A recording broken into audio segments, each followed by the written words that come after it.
ओह, क्या बोलते हो सब लोग। आज क्लास एक शायरी से शुरू करते हैं, ठीक है।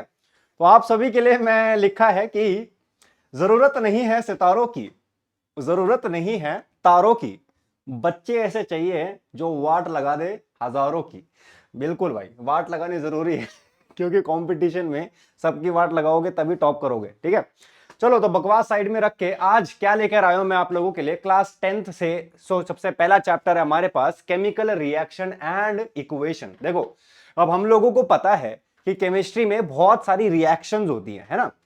और डे टू डे एक्टिविटी में इन रिएक्शंस का बहुत इंपॉर्टेंट रोल होता है भैया। अगर हम खाना भी खाते हैं तो केमिकल रिएक्शन होती है। अगर हमें किसी से प्यार होता है तो केमिकल रिएक्शन होती है। अगर गुस्सा आ रहा है तो केमिकल रिएक्शन हो रही है। हजारों तरह की केमिकल रिएक्शंस हैं जिसकी वजह से हमारा जो मूड है ना वो डिसाइड हो रहा है, ठीक है ना। और उसी की ही इक्वेशन सेट होनी पड़ेगी। चलो तो शुरू करते हैं आज का इस chapter chemical reaction and equation, जिसमें आज हम लोग इंट्रोडक्शन करेंगे। हम समझेंगे कि केमिकल रिएक्शन और इक्वेशन होती क्या है बेसिकली। शुरू करें। चलो तो शुरू करते हैं, साथ साथ नोट करते रहना अच्छे बच्चों की तरह। चलो ये जी, सबसे पहले जैसा हमारे पास चैप्टर का नाम था केमिकल रिएक्शन, इसको समझते हैं इसका मतलब होता क्या है, ठीक है जी। चलो जी शुरू करते हैं, मन लगा के पढ़ाई करनी है, ठीक है जी। केमिकल रिएक्शन का मतलब समझते हैं, ठीक है जी। देखो होता क्या है, सपोज करो कि जैसे हमारे यहां पर है ए और बी, ठीक है जी। ए और बी ने आपस में रिएक्ट करा और क्या दे दिया, ए बी दे दिया। क्या दे दिया, ए बी दे दिया। अब यहां हुआ क्या है, ए ने बी के साथ रिएक्ट करके ए बी बना दिया। अब जो रिएक्ट करते हैं बच्चों, जो रिएक्ट करते हैं इनको हम लोग बोलते हैं रिएक्टेंट्स। क्या बोलते हैं इनको, रिएक्टेंट्स, ठीक है जी। और रिएक्टेंट्स रिएक्ट करके आपको यहां पर क्या देते हैं बच्चों, प्रोडक्ट देते हैं। क्या दे देते हैं, प्रोडक्ट देते हैं। क्लियर है, फिर से बोलूं, reactants react with each other to give you a product is a chemical reaction, is a chemical reaction. फिर से बोल दूं, reactants react with each other to give product is called chemical reaction. Clear हो गया। ये reactants कितने भी हो सकते हैं, प्रोडक्ट कितने भी बन सकते हैं। मेन मुद्दा समझने का जरूरी है केमिकल रिएक्शन होती क्या है, कि कुछ आपस में रिएक्ट करेंगे और आपको प्रोडक्ट दे देंगे। क्लियर हो गया जी। चलो जी समझते हैं। अब ये जो रिएक्टेंट्स होंगे बच्चों, ये आपके हमेशा कहां होने चाहिए, लेफ्ट साइड पर होने चाहिए, ठीक है। और ये प्रोडक्ट हमेशा कहां होंगे बच्चों, राइट साइड पर होंगे। ये भी क्लियर है, ठीक है। कंफ्यूज करूंगा, कंफ्यूज होने की जरूरत नहीं है। चलो देखो, जैसे अगर मैं आपको बोलूं कि मेरे पास एक रिएक्शन है C+O2 देता है CO2, ठीक है। ये आपकी एक रिएक्शन है, ये आपके रिएक्टेंट्स हो गए, ये प्रोडक्ट हो गया, ठीक है। अब यहां पर रिएक्टेंट्स है कौन, रिएक्टेंट्स है कौन, तो ये आपके रिएक्टेंट्स हो गए। और उस तरफ ये रिएक्ट करके क्या दे रहे हैं आपको, प्रोडक्ट दे रहे हैं। क्या दे रहे हैं, प्रोडक्ट दे रहे हैं। क्लियर हो गया जी। चलो अब एक और चीज समझो। सपोज मैं इस रिएक्शन को ऐसे लिखूं कि ये CO2 रिएक्ट करके दे रहा है C+O2। अब रिएक्टेंट कौन है, रिएक्टेंट हमेशा मैंने बोला लेफ्ट साइड पर ही रहेंगे। लेफ्ट साइड पर रहेंगे तो यही आपका रिएक्टेंट है। हां जी, कंफ्यूज होने की जरूरत नहीं है। और ये आपके क्या हो गए इस बारी के लिए, प्रोडक्ट हो गए बच्चों। क्या हो गए, प्रोडक्ट हो गए। क्लियर हो रहा है। बस दिमाग में फिक्स रखना है एक चीज को, रिएक्टेंट्स हमेशा लेफ्ट साइड पे, प्रोडक्ट हमेशा राइट साइड पे। क्लियर है, ठीक है जी। इससे कुछ उल्टा नहीं हो जाएगा कि सर इस रिएक्शन के लिए तो प्रोडक्ट था, यहां पर आकर रिएक्टेंट कैसे हो गया। भैया रिएक्शन भी तो देखो ना शुरू कहां से हो रही है। क्लियर हो रहा है, ठीक है जी। पॉज करके कृपया करके अच्छे बच्चों की तरह नोट करो, फिर हम आगे बढ़ते हैं, ठीक है। मन लगा के अच्छे से पढ़ाई करनी है भाई। चलो आगे बढ़ते हैं, आगे बढ़े। ओके जी, चलो नेक्स्ट आगे बढ़ते हैं। अब केमिकल रिएक्शन समझ में आ गई है, reactants react with each other to give product. अब हम लोग क्या करते हैं, रिप्रेजेंटेशन करते हैं केमिकल रिएक्शन की। इसका क्या मतलब है भैया, जैसे अगर मैं अपनी बात करूं या आप लोग भी अपनी बात करो, हम लोग दिनचर्या में अपने आप को रिप्रेजेंट करते हैं ना सबको, है कि नहीं। आप कहीं जाते हो तो अच्छे कपड़े पहनते हो, अच्छे से बिहेव करते हो, अच्छे से बात करते हो, अच्छे से अपना एक तौर तरीका रखते हो कि आपकी रिप्रेजेंटेशन अच्छी हो सबके सामने, ठीक है। और आपको लोग क्या कर पाए, जज कर पाए ऊपर से नीचे कि ये इंसान कैसा है। सेम टू सेम तरीके से बच्चों केमिकल रिएक्शन की भी क्या करी जाती है, एक रिप्रेजेंटेशन करी जाती है। क्या करी जाती है? रिप्रेजेंटेशन। ठीक है, हम यहां लिखते हैं रिप्रेजेंटेशन ऑफ केमिकल रिएक्शन। ठीक है, समझना इसको ये है कि अगर आपको एक केमिकल रिएक्शन दे दी, वो उसको रिप्रेजेंट कैसा करा गया है कि आप उसको देखो और आपको सारी इंफॉर्मेशन मिल जाए छपाक से, है ना। चलो एक एक करके क्लियर आउट करते हैं सारी चीजों को। ठीक है जी, करें, शुरू करते हैं जी। ये थोड़ा डंडा सीधा कर दूं मैं, फिर अच्छे से समझते हैं चीजों को। ओके जी, अच्छे बच्चों की तरह चीजों को समझना है। चलिए सबसे पहला पॉइंट समझते हैं, जो कि मैं आपको ऑलरेडी बता चुका हूं, याद हो तो। क्या हमने समझा था कि रिएक्टेंट्स हमेशा क्या होते हैं, लेफ्ट साइड पर, है कि नहीं। चलो देखो, पहला ये है कि हम लोग मेंशन करेंगे। क्या मेंशन करेंगे बच्चों? Mention reactants, mention reactants and product, mention reactants and product. ठीक है, दैट इज क्या, रिएक्टेंट्स कहां होते हैं हमेशा, लेफ्ट साइड पे। कहां होते हैं रिएक्टेंट्स? कहां होते हैं बच्चों? लेफ्ट साइड पे होते हैं। ठीक है जी, एंड प्रोडक्ट्स कहां होंगे बच्चों? राइट साइड पे। ठीक है जी, इसमें किसी को कोई डाउट नहीं होना चाहिए। ठीक है जी, ठीक है। और भाई ये क्या हो गया, एक मिनट। ठीक है जी, अच्छे से समझ में आ गया। चलो नेक्स्ट पॉइंट पे बढ़े। ठीक है जी, आ जाओ जी, नेक्स्ट पॉइंट पे आते हैं। रिएक्टेंट्स और प्रोडक्ट हम लोग ने समझ लिया। नेक्स्ट हम क्या मेंशन करेंगे बच्चों? नेक्स्ट हम लोगों को मेंशन करना है, नेक्स्ट हम लोग मेंशन करेंगे स्टेट्स ऑफ मैटर। क्या मेंशन करेंगे? States of matter. Class 9th में हमको पता है कि 3 स्टेट्स ऑफ मैटर थी, सॉलिड, लिक्विड, गैस। याद आया? तो ऐसे ही आपकी, जैसे कि ये रिएक्शन थी CO2 CO2, इनके कुछ स्टेट तो होगी, सॉलिड, लिक्विड, गैस, कुछ तो होंगे ये। तो वो चीज हमको मेंशन करनी है। तो हम यहां लिखेंगे क्या, मेंशन स्टेट्स ऑफ मैटर।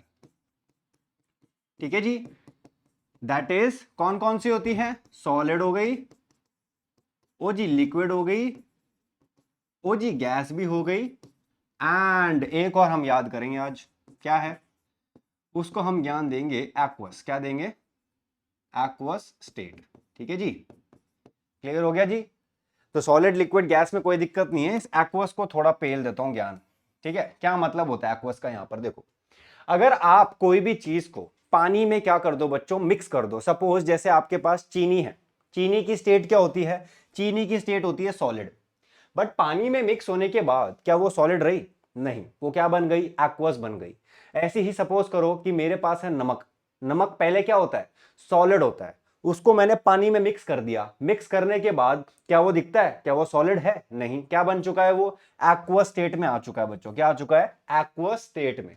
तो हम एक्वस को ऐसे बोलेंगे, something which gets soluble within water is aqueous state. Clear हो गया जी? ठीक है, नहीं आएगा समझ तो पूछ लेना। ओके, ठीक है जी, चलो आगे बढ़ते हैं। नेक्स्ट आते हैं अपने जो होने वाला है कि बैलेंस। क्या करेंगे बच्चों? Balance the chemical reaction, balance the chemical reaction. ठीक है, इसका क्या मतलब होता है समझते हैं। ठीक है, जैसे सपोज करो हमारे पास एक एग्जांपल के तौर पर है H2 प्लस O2 आपको दे रहा है H2O। ठीक है, ये एक रिएक्शन है। अब इसमें बैलेंस का क्या मतलब है कि आपके जो एटम्स दिख रहे हैं आपको, वो बराबर होने चाहिए लेफ्ट साइड पे और राइट साइड पे। ठीक है, चलो समझते हैं। जैसे अगर मैं यहां बोलूं हाइड्रोजन कितने हैं बच्चों, तो आप बोलोगे 2। यहां पर कितने हैं हाइड्रोजन? 2। तो दोनों तरफ बराबर हाइड्रोजन है, मतलब ये बैलेंस है। आगे बढ़ते हैं। जैसे अगर मैं बोलूं यहां ऑक्सीजन कितना है? 2, बट यहां पर ऑक्सीजन कितना है? 1। अब ये ऑक्सीजन बैलेंस नहीं है, तो हम क्या करेंगे इसको बैलेंस करने के लिए? मैंने यहां पर क्या लगा दिया, 2 लगा दिया। क्या लगा दिया, 2 लगा दिया। अब ये ऑक्सीजन यहां पर कितना हो चुका है, 2, और यहां पर कितना था, 2, ये बैलेंस हो गया। पर हमारे पास यहां हाइड्रोजन कितना हो गया, 2 2 जा 4 हो गया, और यहां पर तो 2 था। तो मैं क्या करूंगा, मैं यहां 2 लगा देता हूं, ताकि यहां पे भी 2 2 जा क्या हो जाए, 4 हो जाए। क्लियर है। अब यहां पर लेफ्ट और राइट साइड पे सारे के सारे एटम्स क्या हो चुके हैं, बैलेंस हो चुके हैं, बराबर हो चुके हैं। ठीक है, इसी को बोलते हैं बैलेंसिंग। बैलेंसिंग का क्या मतलब हो गया, number of atoms should be equal on the left and the right side. ये क्यों कर रहे हैं, ये इसलिए कर रहे हैं ताकि law of conservation of mass क्या रहे, फिक्स रहे, बराबर रहे, मेंटेन रहे। क्लियर हो गया। ठीक है जी, कि जितने एटम्स रिएक्ट कर रहे हैं उतने ही हमको वहां मिलने भी चाहिए। क्लियर हो गया। इसको भी हम एक पार्ट में क्लियर करेंगे कि बैलेंसिंग कैसी करी जाती है। तो बैलेंसिंग का मतलब अभी के लिए आप समझ गए होंगे। ठीक है, क्या मतलब हो गया बैलेंसिंग का, एटम्स क्या होने चाहिए बच्चों, बराबर होने चाहिए हैं। ठीक है, चलो थोड़ा नेक्स्ट पॉइंट की तरफ बढ़ते हैं। ठीक है, नेक्स्ट आता है, क्या करेंगे हम, मेंशन एंथैल्पी। क्या, एंथैल्पी ये क्या होती है। देखो बच्चों, एंथैल्पी का मतलब होता है एक फॉर्म ऑफ एनर्जी। ठीक है, और मैं कौन सी एनर्जी की बात कर रहा हूं, यहां पर मैं बात कर रहा हूं हीट एनर्जी की। किसकी, हीट एनर्जी की। क्लियर हो रहा है। मेंशन एंथैल्पी, एंथैल्पी का मतलब एनर्जी, एनर्जी कौन सी, हीट एनर्जी। किसकी, ऑफ केमिकल रिएक्शन। किसकी बच्चों, ऑफ केमिकल रिएक्शन। ठीक है, ऑफ केमिकल रिएक्शन। ठीक है, चलो इसमें समझते हैं। इसके बेस पे बच्चों हमारे पास दो तरह की केमिकल रिएक्शन आती हैं। क्या आती हैं, दो तरह की केमिकल रिएक्शन आती हैं। ठीक है, समझते हैं इसको आओ। ठीक है, चलो जी, अरे भाई सब्र तो करो। देखो, शुरू करें।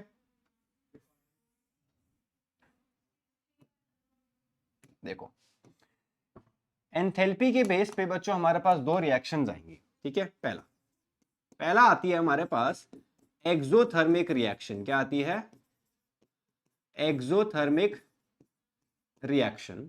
दूसरी आती है हमारे पास एंडोथर्मिक रिएक्शन। क्या आती है, एंडोथर्मिक और रिएक्शन हो गई। ठीक है, चलो देखो, एक्सो और एंडो का क्या मतलब है। एक्सोथर्मिक वो रिएक्शन है बच्चों जिसमें हीट क्या होगी, रिलीज होगी। क्या होगी, हीट इज रिलीज्ड। और एंडोथर्मिक वो है जिसमें हीट क्या होती है बच्चों, हीट इज एब्जॉर्ब्ड। क्या, एब्जॉर्ब्ड। क्लियर है।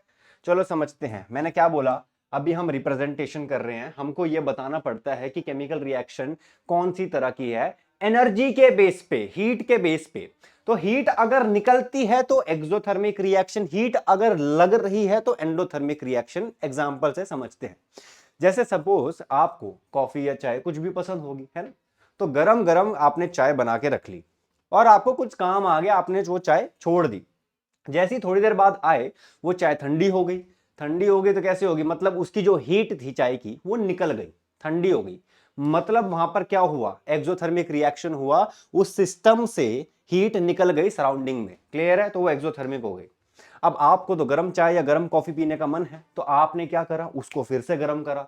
फिर से गर्म करने के लिए आपने उसको क्या दी, हीट दी, गैस पे चढ़ाया और अपना माइक्रोवेव में, जैसे जहां पे भी तुमको गर्म करना है वहां पर आपने उसको हीट प्रोवाइड करी। हीट प्रोवाइड का मतलब है कि वो चाय या कॉफी अब हीट को क्या कर रही है, एब्जॉर्ब कर रही है ताकि गर्म हो सके। मतलब वो कौन सी रिएक्शन हो गई, एंडोथर्मिक रिएक्शन हो गई। क्लियर है। ठीक है जी, ओके। तो हम क्या कर रहे थे, रिप्रेजेंटेशन ऑफ केमिकल रिएक्शन, कि आप केमिकल रिएक्शन को देखो और आपको सारी इंफॉर्मेशन मिल जाए। तो आपको पता है रिएक्टेंट और प्रोडक्ट कौन है, स्टेट्स ऑफ मैटर पता होनी चाहिए। उसके बाद बैलेंसिंग करते हैं ताकि नंबर ऑफ एटम्स लेफ्ट और राइट साइड पे क्या हो, सेम हो। और हीट पता होनी चाहिए कि एक्सोथर्मिक और एंडोथर्मिक हो, कि हीट निकली है कि लगी है। क्लियर है, आगे बढ़े, आगे बढ़े। चलो जी, नेक्स्ट नेक्स्ट आगे बढ़ते हैं। एक लास्ट पॉइंट और है जिसको डिस्कस करते हैं। ठीक है, लास्ट पॉइंट और है जिसको क्या करेंगे, डिस्कस करते हैं। चलो डिस्कस करते हैं, डिंग डिंग डिंग डिंग करेंगे, डिंग डिंग डिंग डिंग डिंग डिंग डिंग। ठीक है जी, ओके जी, चलो समझते हैं। लास्ट में हम क्या करेंगे, हम अलग अलग चीजें मेंशन करते हैं बच्चों। क्या करते हैं? हम अलग अलग चीजें मेंशन करेंगे। चलो देखते हैं। अच्छे से नोट्स बनाना, ठीक है? चलो ठीक है बच्चों, देखो हम इसमें क्या करते हैं, हम अपनी केमिकल रिएक्शन में मेंशन करते हैं कि चेंज इन कलर हुआ है कि नहीं हुआ। क्या? चेंज इन कलर, ठीक है? जैसे कि आपने एक केमिकल रिएक्शन देखी, उसमें क्या हो गया कि पहले कुछ और कलर था, जैसे जैसे प्रोडक्ट बनता गया कुछ चेंज आने लग गया कलर में, है ना? और चेंज इन कलर आपको क्या करना होता है? मेंशन करना होता है। एग्जांपल से समझते हैं। सपोज जैसे मेरे पास है जिंक, ठीक है, या हम आयरन लेते हैं। चलो, आयरन ने रिएक्ट करा बच्चों कॉपर सल्फेट के साथ, ठीक है, और इसने क्या दे दिया? इसने दे दिया आयरन सल्फेट प्लस में कॉपर दे दिया, ठीक है। तो यहां पर करना क्या है? देखो, पहले कॉपर सल्फेट का कलर था ब्लू, और बाद में जाके बच्चों यहां पर जो आयरन सल्फेट ये बना है इसका कलर हो जाता है पेल ग्रीन। क्या हो जाता है? पेल ग्रीन। तो ब्लू से सॉल्यूशन का कलर पेल ग्रीन हो गया, चेंज इन कलर हुआ। तो आपको ये मेंशन करना पड़ता है कि केमिकल रिएक्शन में हुआ क्या है। क्लियर हो गया जी? ठीक है जी, आगे बढ़े। ठीक है, तो हम क्या मेंशन कर रहे थे? Change in colour. ओके जी, आगे बढ़ते हैं। इसी के साथ साथ बच्चों हम और क्या मेंशन करते हैं? हम मेंशन करेंगे फॉर्मेशन ऑफ पीपीटी। क्या? Formation of PPT. पीपीटी का मतलब होता है बच्चों प्रेसिपिटेट। क्या होता है? प्रेसिपिटेट। चलो प्रेसिपिटेट को समझते हैं क्या होता है ये। देखो, जो प्रेसिपिटेट है इसको हम बोलते हैं विच इज समथिंग इनसॉल्युबल। क्या होता है? इनसॉल्युबल। इनसॉल्युबल का मतलब होता है कि ये सॉल्यूशन में क्या होगा बच्चों? सेटल डाउन हो जाता है। क्या हो जाता है? सेटल डाउन हो जाता है। समझो कि केमिकल रिएक्शन में कुछ प्रोडक्ट बना, ठीक है, और वो बना प्रेसिपिटेट। प्रेसिपिटेट का मतलब इनसॉल्युबल, मतलब मिक्स नहीं होना चाह रहा। मिक्स नहीं होगा तो नीचे बैठ जाएगा सॉल्यूशन में। सपोज करो, एक एग्जांपल के तौर पर आपने पानी में मिट्टी मिला दी, वो मिट्टी पहले तो मिक्स है बट थोड़ी देर बाद मिट्टी नीचे बैठ गई, है ना, सेटल डाउन हो गई। ऐसे ही केमिकल रिएक्शन में कुछ प्रोडक्ट्स होते हैं जो प्रेसिपिटेट बन जाते हैं, इनसॉल्युबल होते हैं और सॉल्यूशन में नीचे बैठ जाते हैं प्रेसिपिटेट की फॉर्म में। वो चीज हमको मेंशन करनी पड़ती है। क्लियर हो गया? ठीक है, तो हमने चेंज इन कलर मेंशन करा, प्रेसिपिटेट मेंशन करा। जैसे जैसे चैप्टर आगे बढ़ता रहेगा हम इन चीजों को डिटेल में समझेंगे कि जैसे ये रिएक्शन भी क्या है, कलर हमको कैसे पता, प्रेसिपिटेट क्या होता है, कौन बना है, कैसे शो करना है। तो धीरे धीरे बने रहिएगा बस, और आराम से पढ़ाई करनी है। ठीक है जी, हड़बड़ाहट में नहीं रहना, थोड़ा सा टाइम देना चीजों को जरूरी है। आगे बढ़े। चलो जी, लास्ट नेक्स्ट आता है, हम मेंशन करेंगे एवोल्यूशन ऑफ गैस। क्या? Evolution of gas. यानी इसका क्या मतलब है कि आपकी फिर से कोई केमिकल रिएक्शन हुई। क्या होती है chemical reaction? Reactants react with each other to give product. Product में कोई गैस बनी, हाइड्रोजन गैस बनी, कार्बन डाइऑक्साइड बनी, कोई तो गैस बनी है। अब गैस क्या करती है? गैस हवा में उड़ना चाहती है, तो वो क्या होगी? सॉल्यूशन को छोड़ के एस्केप कर जाएगी, एवोल्यूशन हो गई उसकी, वो निकल गई सॉल्यूशन से। तो वो चीज हमको मेंशन करनी है कि भाई जो भी गैस बन रही होगी वो हम बताएंगे कि ये गैस निकली है। उनकी टेस्टिंग भी होती है कि कौन सी गैस निकली है, हमको कैसे पता, हम कैसे टेस्ट करेंगे, ये सब धीरे धीरे चैप्टर में आगे आता रहेगा। क्लियर हो गया? ओके जी, ठीक है। तो एक बारी पॉज करके नोट कर लो, इसको करो पॉज करके नोट, ठीक है। चलिए इसको भी करो पॉज करके नोट डाउन, नोट्स अच्छे से बनाओ, इसको भी करो पॉज करके नोट डाउन। ओके जी, क्लियर जी, मजा आ गया, स्वाद आ गया, पढ़ाई के स्वाद लेने और किसी की नहीं। ठीक है, क्लियर है? चलो आगे बढ़े। ओके जी, ठीक है जी। तो अभी तक हमने क्या क्या डिस्कस किया इस चैप्टर के इंट्रोडक्शन में? केमिकल रिएक्शन क्या होती है, केमिकल रिएक्शन में रिएक्टेंट्स होते हैं, react with each other to give product.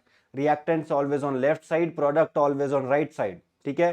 States of matter mention करनी है, बैलेंस करनी है, हीट बतानी है कि एक्सोथर्मिक है कि एंडोथर्मिक है, चेंज इन कलर बताते हैं, फॉर्मेशन ऑफ पीपीटी बताते हैं और एवोल्यूशन ऑफ गैस बताते हैं, ठीक है। आई होप इतना सब कुछ समझ में आया है।